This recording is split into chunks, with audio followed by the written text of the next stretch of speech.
Hello everyone, FPL Raptor here and welcome back to another video on my YouTube channel. In today's video we have my Game Week 11 transfer plans where I'll give some of my early thoughts around my team and some possible transfers that I could make. If you do enjoy today's video, please do smash that like button, and if you're new around here, make sure to subscribe as well. But without further ado, let's jump into it.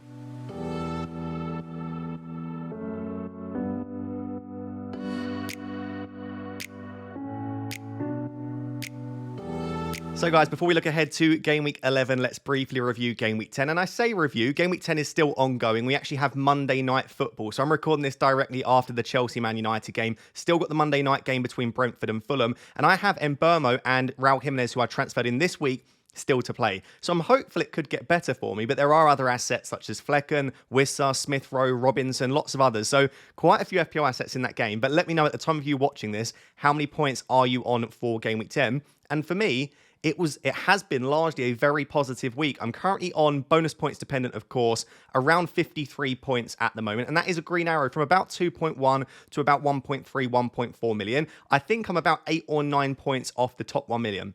I'm actually okay with that. I look back to last season. I think in Game Week 10, I was 1.4 or 1.5 million, and I finished 29k. And I actually had a couple of bad game weeks towards the end of the season. So honestly, top 50k still on, top 10k still on, and I'm not too stressed about the fact that I am still in the millions. And at least I'm making progress in the right direction. And I really, really love my team. It wasn't all perfect for Game Week 10 though. So if you've not yet seen, I made a triple transfer. I took out Raya, who conceded and didn't keep the clean sheet. I took out Foden, who blanked. And I took out Solanke for his 16-pointer. He actually remembered how to finally shoot. And I did say, all it requires from Ange is a slight tactical switch, and all of a sudden, Solanke could be brilliant. If you go back and watch, I said that in pretty much every video, that whilst Solanke, based on current form, hasn't been very good, one little switch to their team, which was actually dropping Maddison, it suddenly just made Solanke much more of a natural number 9. He had quite a few shots in the box, and honestly, it was a pretty good performance from him. You might look at that and think, you sold Solanke for a 16-pointer, that's a disaster.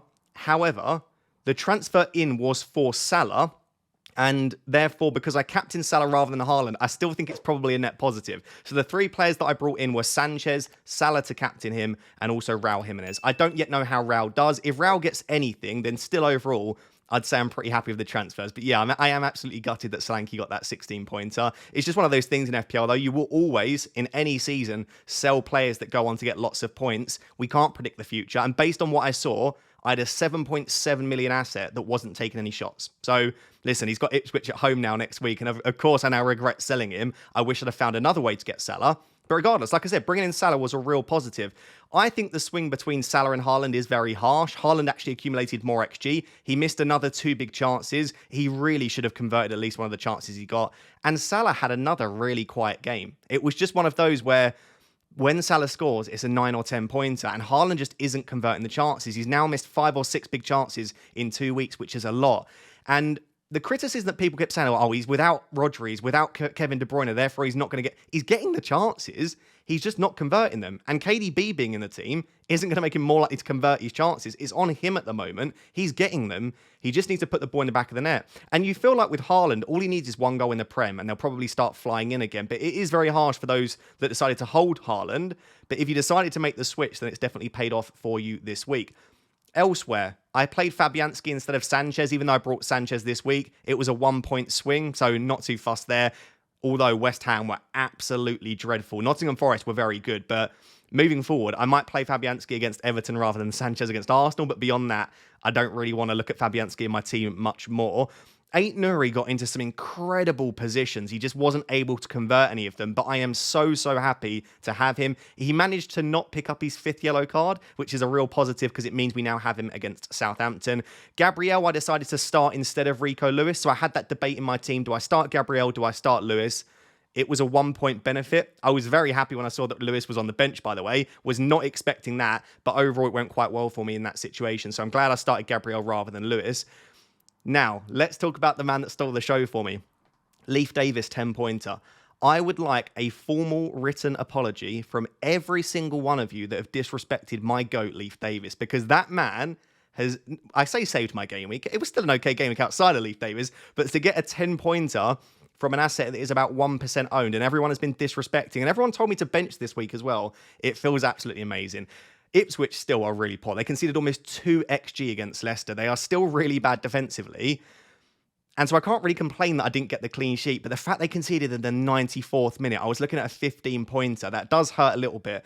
But he obviously, if you've not seen Leif Davis's goal, by the way, go search for it because it was a brilliant volley. He also created a big chance from a corner as well, which really the defender should have converted. I think it was Burgess. But overall, it was just a brilliant performance from Leif Davis. It's probably the last time I'll start him in my team. I might even sell him soon. But I'm very glad that he gave me that 10 points because I feel like this has been coming. And it just feels nice. Like a differential like that to come in is what you want. Well done, by the way, if you had Ola Aina or Moreno or Kirkes. Lots of the cheap defenders have delivered pretty big points this week, which is what we like to see. Elsewhere in the team, Rogers' 9-pointer was brilliant. He did come off with a slight knock, but I don't think it was anything serious because he looked really gutted to come off. He had a good performance. The goal was quite lucky. It just popped to him in the box from a corner. But this just goes to show, like, Rogers is just such brilliant value. Like, I have absolutely no desire to sell Rogers. Do I want to start him next week? Not overly, but if I have to start him in any given fixture, he's basically playing like a number 9. He plays right alongside Ollie Watkins for lots of the game, sometimes drops into that number 10 role, but he's so advanced. He carries the ball so well. He's got real quality. Aston Villa are a brilliant team. I just feel like Rogers can return in any given game, so I'm delighted to have him, and I'm very glad that I decided to start him as well. Palmer blanked against Manchester United. As of right now, which is directly after the game, he's on 1 bonus point despite doing nothing in the game.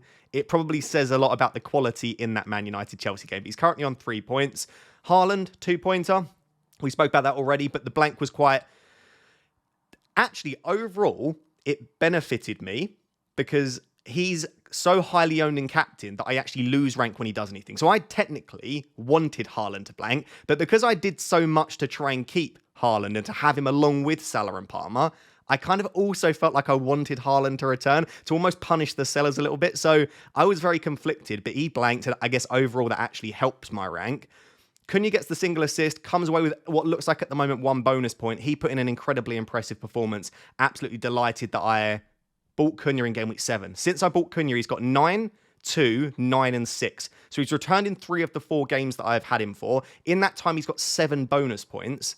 The man is just brilliant, and he really, really, really should have come away with at least a couple more assists. If Sarabia could actually... You know, I'm not going to rant about Sarabia, but if you watch the game, you'll know Sarabia really should have converted at least one of the assists from Cunha too. So I'm very happy to have him. And yeah, I mean, overall, just a really solid game week. The Solanke 16-pointer really did hurt, and I'm not going to pretend it didn't. But like I said, because I sold Solanke to get Salah in, who I gave the armband to, it doesn't hurt as much. And I don't yet know how Raul Jimenez does. If Raul Jimenez returns, I'm definitely at kind of net positive. I guess the better thing to do in my team would have been to keep Solanke and to sell Haaland to buy Salah. If I'd have done that, I would definitely be flying right now. In fact, my team would be going ballistic right now if I'd have kept Solanke and sold Haaland to get Salah. But it's only 1 week. This is the thing. You can't judge transfers like that over 1 week. I mean, next week Solanke's got Ipswich, but if Haaland goes and grabs a hat-trick next week, then all of a sudden it's looking a lot better that I decided to keep him. So yeah, 53 points at the time of me recording. Let's see how Mbeumo and Raul Jimenez get on Monday night. Let me know how many points you are on for game week 10. And let's now take a look at my team for game week 11 and beyond. So guys, let's now look ahead to game week 11 and beyond and how the team is shaping up and any possible transfers that I might want to make. So let's go through the team first, then take a look at my watch list, and I'll discuss what I could do with my team. I'll be honest, in recent weeks, I've been super flexible, right? I've had those 3 free transfers for a couple of weeks now. I also had 0.9 million in the bank, but because I made that triple change, I'm now sat there with 1 free transfer for this week and 0.2 million in the bank. So any transfer that I want to make basically has to be a sideways switch or a very small upgrade, or if I want to make an upgrade, if it has to be this week, it's going to have to be 2 transfers that I make. So I need to consider all of that when I decide which moves I want to make. But as of right now, I am pretty happy with the team. So let's firstly just start with the goalkeeper situation. I've got Fabianski and Sanchez. So I'll just switch over to FPL to show you what the thought process was here. I didn't really love any of the goalkeepers. Sells obviously is probably the best shout, given that he's playing for one of the best defences, and also he's just keeping clean sheets. But in the long term, I just really didn't like Sells' fixtures. They're not awful, by the way, but this little spell here, I was like, I just know he's less likely to get clean sheets here. Ipswich is great, but then let's say he does concede against Ipswich, which is highly possible. I'd be going into this spell here just not really feeling like clean sheets are as likely. And so Sanchez, who's just given away a penalty, by the way, I just thought that from 12 and beyond, I'd be very happy seeing this man in my team with these fixtures. And it looks like he will be first choice. And I knew that Fabianski could cover me in 10 and 11 when I didn't really like Sanchez's fixtures. So this week I've got Fabianski against Everton. Beyond that, I probably won't play Fabianski. I think in 15 he's got Wolves at home when Sanchez has a slightly less optimal fixture. Yeah, when he's got Spurs away. So, I mean, there are weeks when I could. If Fabianski keeps the place in the starting 11, I could. But realistically, I just wanted Sanchez from 12 and beyond. So this week, if I go back to my team, I think I'm going to start Fabianski against Everton at home rather than Sanchez against Arsenal at home. I think both are about as likely as each other to keep a clean sheet, given how bad West Ham have been. But I suppose Everton looks pretty toothless as well. If Calvert-Lewin continues to start, he's not been scoring. So, yeah, I still think, let me know down below what you would do. But I feel like I've got to start Fabianski in that position. But moving forward, Sanchez comes in from 12 and beyond. And I'm actually quite happy with that because I think Chelsea are okay defensively. And what I do like, and a Chelsea fan messaged me saying, why would you want a Chelsea goalkeeper? We concede lots of chances, lots of shots.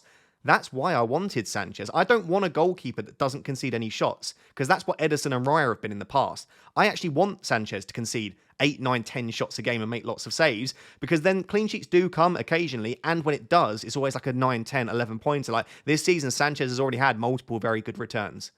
So, yeah, I'm very happy with the Sanchez transfer, despite obviously other people thinking I should have gone for someone like Sells.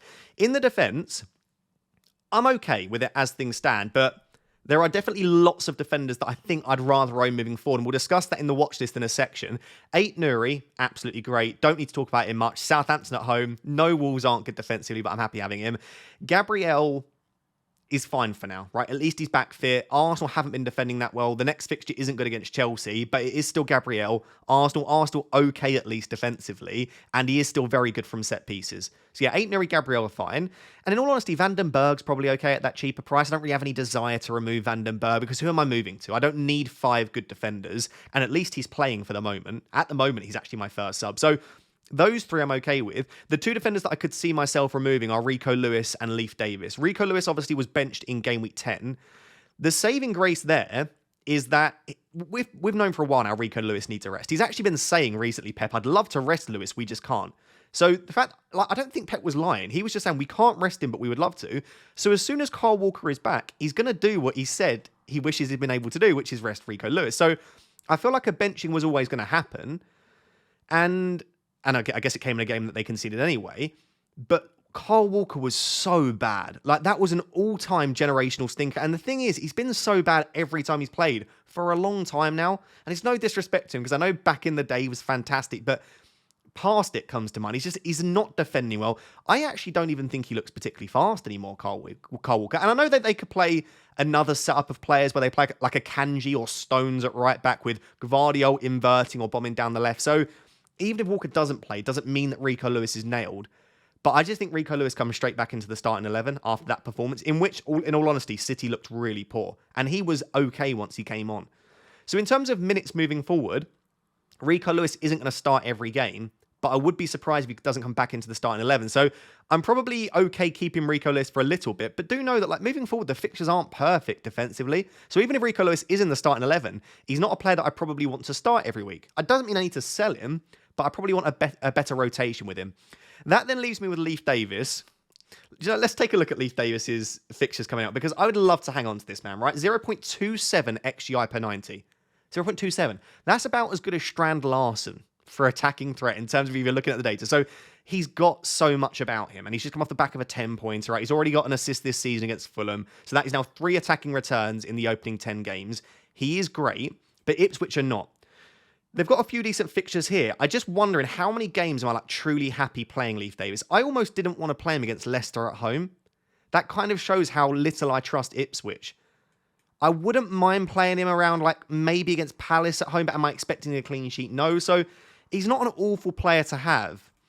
I just wonder if I'm not wanting to start him very often. Like, is he a good player to hold? Like, are there other players I could move to that I'd be happy starting on a consistent basis? So I don't think I need to make a defender transfer this week. I've got some decent cover. If Rico Lewis isn't going to start, I've got Van den Berg. But moving forward, I do feel like removing one of Lewis or Davis for a safer option for minutes, but also better chance for clean sheet every week, maybe with better fixtures, that might benefit me. In the midfield, Salah, Palmer, and Burmo, I'm absolutely delighted with, right? I'm not going to replace the 3 of them. Would I love Bukayo Saka? Absolutely. Would I love Heung-min Son for captaincy this week? I think so, because it's Ipswich, but also he's getting early subs, and his performance wasn't perfect in game week 10. So he is still probably, if I had him, I think I'd still give him the armband, but there's some hesitancy around that. So I guess what I'm saying is I'm not going to remove Salah or Palmer, which rules out all of the other premium options for me at the moment. And then Burmo is just brilliant value. I've not seen what he's done on Monday, but even if he blanks, I'm still very happy to have him. Which leaves Rodgers and Dibbling. I spoke about in the first section, Rodgers is staying for the foreseeable future. He's brilliant. My issue has never been with Rodgers as an asset. It's just like in weeks like this, could Rodgers return against Liverpool, by the way? Yeah, we saw Semenyo return against City. We saw Rodgers return this week as well. They don't need to have perfect fixtures to get you points, but yeah, I would ideally like to not... It's not very optimal, let's say, to play Rodgers against Liverpool. That being said, Kanate picked up an injury. Robertson hasn't been playing that well, so Tsimikas is starting instead. Alisson isn't there. That Liverpool defence isn't as strong as we've seen it at points this season. So, listen, I could just start Rodgers this week, but I would like to just... In an ideal world, I just want to get rid of Dibbling. Change Dibbling for, like, Semenyo, Smith Rowe, someone around that price where I'm just like, in weeks where Rodgers doesn't have to fixture, I can rotate them. The issue is I've got 0.2 in the bank and 1 free transfer. There is no one that I can move Dibbling to. Buonanotte would probably be the cheapest option, but I'd need at least 0.4, 0.5 to make that move. So sadly, because I'm not going to sell Rodgers, and because I don't have the money to upgrade Dibbling, and I don't really want to take a hit, I'm probably going to have to start Rodgers this week, unless I say, actually, I will sell Leif Davis this week, and I'll go to a 4-3-3 and bench Rodgers. But there are very few defenders, I think, that I desperately want to start at that cheap price instead of Rodgers, even if he does have a tricky fixture. So that's basically a roundabout way to say, I think I'm going to start Rodgers this week. People might say, you could start Dibbling. And in all honesty, I could start Dibbling. Southampton have looked a lot better recently. He is playing against Wolves away. And I think the main reason that he didn't start in game week 10 is that he needed a bit of a rest. So I do think there's a good chance that he will start. But when his minutes aren't very secure, when Villa are a better team than Southampton, and also when I've got 8 Nuri in my team anyway, I'm kind of backing him to do well, I'm not really that desperate to start Dibbling. So yeah, I'm probably going to end up starting Rodgers this week unless I make a change that allows me to bench him. And then in all honesty, the front three, I am really happy with. So I'll start with Erling Haaland. People might be surprised to see that he's currently got the armband, especially after Villa were absolutely battered by Spurs, especially in those final moments. I may well captain Mohamed Salah. I've not really decided here. But when I first looked at this, when I knew that I'd have Haaland and Salah, I think I might lean towards Haaland for the armband. But based on current form, you can say, based on the fact that Salah's at home, Villa have just shipped 4 goals to Spurs, yeah, maybe Salah is the slightly better captaincy option, but it's very close. I could even captain Cunha if I was feeling very spicy, but I don't think I'll be doing that. So Haaland, I'm not going to sell this week. I have no desire to, because who am I selling Haaland to? I could sell him to like Chris Wood, which might even be an upgrade, but I don't need the money elsewhere. I've only got 1 free transfer anyway. So if I take some money out of Haaland, I'd have to take a hit to redistribute the funds this week. So yeah, Haaland's going to stay for me. Whether I give him the armband or not, I'll decide that throughout the week. Cunha, very happy to have. Great fixture. And as much as Southampton have improved recently, you're still expecting Wolves to score goals here. So very happy to have Cunha against Southampton at home. And then once again, I transferred in Raul for game week 10. I've not yet seen him play because I'm recording this on Sunday. But Crystal Palace away feels like an okay fixture. Wolves created many chances against them in game week 10. And I think Raul could get a return here. So yeah, I am slightly worried that Raul's going to get benched for Manise in game week 10. I mean, you'll know this maybe at the time of you watching. If there are any doubts around his minutes, maybe I just say, made a mistake bringing in Raul, let me move to someone else. But as of right now, his performances have been so good. Let's just hope that he continues to start.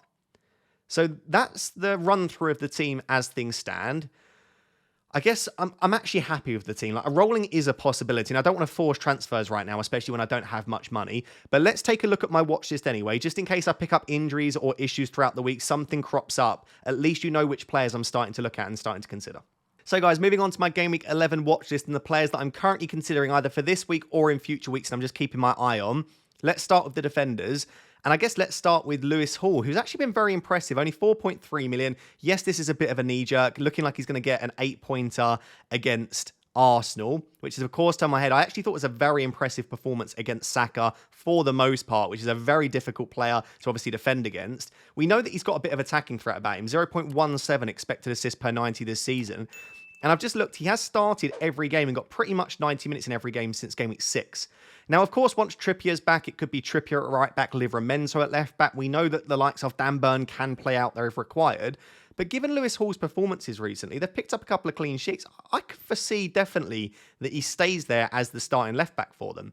So at that price, if I need to free up some funds, something like Davis to Lewis Hall could work well for me. And the fixtures coming up for Newcastle, Forest, West Ham, Crystal Palace, I don't mind that as a transfer. Another player that I'm looking at is Dalot. The pricing's a little bit awkward. He's quite expensive considering United just don't really keep clean sheets. He does love a yellow card as well. He does love to miss big chances as well. But I just think that regardless of whether it's for Rude in game week 11 or beyond that for Amorim, I see him playing a relatively advanced role. I like that he gets forward. The next 3 fixtures for Manchester United are very strong as well. But I guess in the long term, I'm maybe trying to make less short-term transfers at the moment, given I don't have many frees. It does feel like it could be a transfer waiting to happen at that price. So maybe less keen than I was before, but I do still feel like Dalot over the next 3 fixtures could provide not only good value, but also some pretty good upside as well. Another massive knee-jerk is actually Kirkez. So he got 2 assists, obviously, against City. Let me just find out his minutes, because I think he started basically every game this season. In fact, yeah, he has started every single game this season, gets 90 minutes in a lot of them as well. So the minutes are there. Bournemouth are a middling defence in terms of expected goals conceded. Brentford, Brighton, Wolves, Ipswich, 4 of the next 5 games. So the fixtures are there. He's got a bit of something about him. He's got the minutes. He's only 4.4 million. Again, if I'm looking for a cheaper defender this week, maybe even above Lewis Hall, I'd be considering Kirkez. A player that I'm really interested in is actually Milenkovic. So the flavour of the month at the moment will be, or the flavour of the week will be Ola Aina due to the 15-pointer. Milenkovic actually had a 0.3 XG opportunity in that game and created a chance at 0.13 expected assist. If you look at Milenkovic's data, he's got 0.22 XGI, which is about what you get from Gabriel. Milenkovic is, for me, definitely the best Forest defender to own at the moment. I would be going for him if I went for a Forest defender. It's just the fixtures are a bit of a mixed bag, as I said when I spoke about sells. Don't know if it's the best entry point, but listen, Forest defensively are so good, so he definitely requires some consideration. Another massive knee-jerk. I mean, most of these are knee-jerks, to be honest, but Kadioglu, I think he started the last 3 games. Brighton's fixtures from 12 and beyond are very nice. I don't know if he's going to be fully nailed moving forward, but another player that plays for an average defence, about 10th for expected goals conceded, will get the odd clean sheet, will get the odd attacking return. Very, very technically good for a defender. I don't mind him. And then I've got to chuck Vardio on there because he is just getting so many. He's had 35 touches in the box, which I think is the most of any defender over the season. He's just very advanced. Even early stages of the season, when he wasn't as advanced as Lewis, he was still getting forward a lot. It was just we saw Rico Lewis in such an advanced position. But in recent weeks, Gvardiol has just taken up a completely, entirely different role where he is arriving in the box so much. So if I ever have the funds to get a premium defender back, I think I'd have Gvardiol ahead of anyone else at the moment. You'll see that there's no Liverpool defender there. Obviously, Konate went off injured. Some people might say, where's Van Dijk? I think I'd prefer Gvardiol at that price. Konate, if he was fit, would be on there. In fact, Konate would be like top of the list. I just don't know about his injury. Joe Gomez came on for Konate. Could he be an option? Maybe. Could Simicast be an option? I suppose if he continues to start ahead of Robertson. But for now, those are probably the defenders I'm considering. If I were to buy one right now, very, very knee-jerky, but I'd be very interested in Kirkez. I think. Maybe Milenkovic. But those are the ones that I'm considering right now. In terms of midfielders, I hate them all. I just don't like any of the midfielders. I'm just not convinced by anyone. It's one of the reasons why right now I'm just like, you know, I might start Rodgers against Liverpool. I don't really care. I don't see anyone that really stands out to me. I've still got Buonanotte at that cheaper price. I still think he could offer really good value. I think Semenyo, now the fixtures for Bournemouth are really, really good. Let's take a look at them actually, because the fixtures coming up for Bournemouth are exceptionally strong. We'll just type in Kirkez for the fixtures.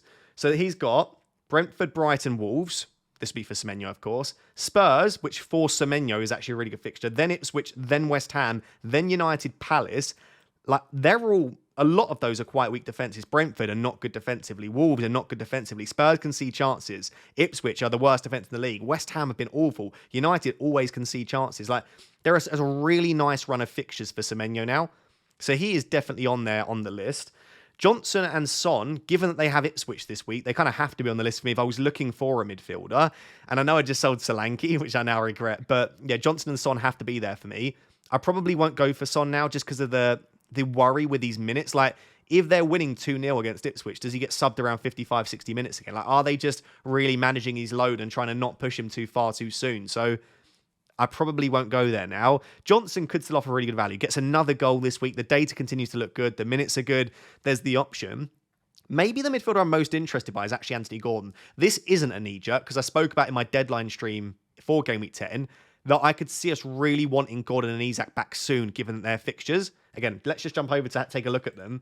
We'll just pick Kelly as an example. So their fixtures, Forest, West Ham, Palace. Forest is a tough game, let's be real, at the moment. But overall, if I look at these games here, apart from 11 against Forest and Liverpool in 14, you've got West Ham, Palace, Brentford, Leicester, Ipswich. Even the 3 after that, for an attacker, Villa, United, Spurs, then Wolves, Bournemouth, South. Like, I wouldn't mind really having a Newcastle attacker for this entire spell here. So yeah, there is a real part of it that's like Gordon. If I can manage to squeeze in that price point, I'm interested. But if you look at my team, it's Palmer, Salah, Mbeumo, Rodgers, Dibbling. To get from Dibbling to Gordon, I'm going to need to make a massive downgrade. And I just can't see me selling Salah, Palmer, and Mbeumo at the moment. So yeah, I'm probably priced out of that specific price point in my midfield. For the forwards, lots that interest me again. Wood continues to score. Wood has to be on my watch list every week. I do still feel like I've missed the boat slightly, but if he continues to score, then no, I haven't probably missed the boat. Wissa, I haven't yet seen how he performs in Game Week 10, but if he has another good game, and let's say Raul Jimenez doesn't start or looks poor, if I can free up the funds to go there, I could do that. Right now, I wouldn't have the funds, but that's a possibility. I guess Strand Larson should be here as well. I'm just not sure I want that double up and triple up on Wolves with Cunha and Ait Nouri as well. Isak, I just spoke about Gordon. Isak's his partner in crime. They often combine for goals. Isak has been much, much better in recent weeks. Over the last 3 weeks, he's averaging 0.83 non-penalty expected goal involvement. He's got to be on my list. And I suppose the big issue with my team moving forward is I don't really have that price point in it. Do you know, let's just go back to the team to show you. I don't have that kind of mid-priced forward. So I've got Cunha at 6.6 now, but I would quite like someone at that, believe it or not, Solanke, Jackson, Isak kind of price point. Not necessarily all the way up to Watkins, but definitely Jackson and Isak are the two that stand out to me, as I could imagine myself wanting them soon. And I've put myself in a position where I don't have that price point in my team. But it's because I have Palmer, Salah, and Haaland, which I'm delighted to have, and it's probably worth the sacrifice. Rasmus Højlund, I know he's a bit of an unfinished sort of article. He's got a lot about him that is very raw. I think under Amorim, he could be brilliant. And I think with the fixtures coming up, Xerxes just isn't it for us as the sole 9.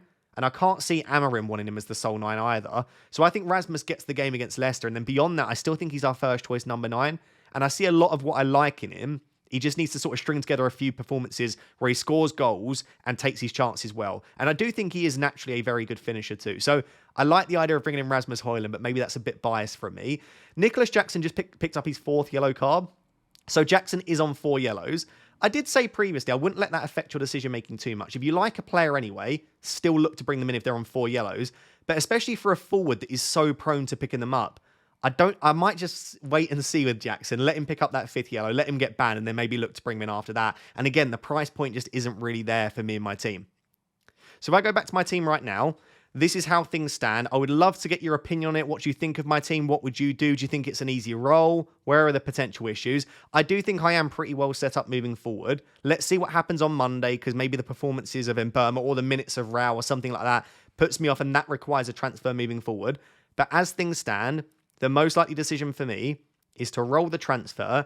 The main thing that I need to think about is, do I want to captain Salah or Haaland? I'd love to know your early thoughts about who you're going for captaincy. So guys, there you have it. Those are my Game Week 11 transfer plans and early thoughts. Hopefully you did enjoy. And if you did, please do smash that like button and make sure to subscribe as well. I hope you've had a fantastic game week. But if not, let's look ahead to Game Week 11, and I hope you get a green arrow next week. Thank you very much for watching. Until next time, bye-bye.